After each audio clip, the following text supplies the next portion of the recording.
I guess all writers have to write about emotion to a degree, but I'd say personal writers probably the most. Rather than stating your feeling, a more precise way perhaps is, what are the external manifestations of the internal?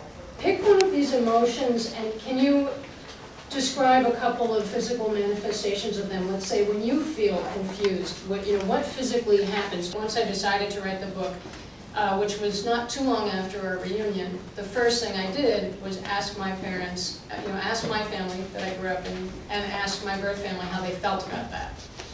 And they all had very positive, supportive reactions. So that was the first step. How do you feel about my writing a book about all this?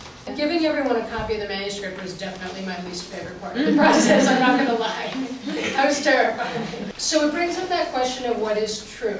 And that's certainly something you talk about a lot in Memoir, the multiple truths with a lowercase t. There isn't one ultimate absolute truth.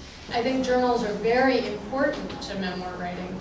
And I did keep a journal during this period, and I'm really glad in terms of having a resource. I had a lot of crazy dreams that I write about. I wouldn't have remembered that even a year later, and I could go back to my journals and use that. I mean, I have a journal in my bag. I carry it everywhere in case things occur to me. I don't want to forget. And you jot it down, and then you have it. But I really think of that as raw material. That's the lump of clay, the journal. And then you take it, and then you make the pot or the sculpture out of it. And that's the personal essay or the memoir.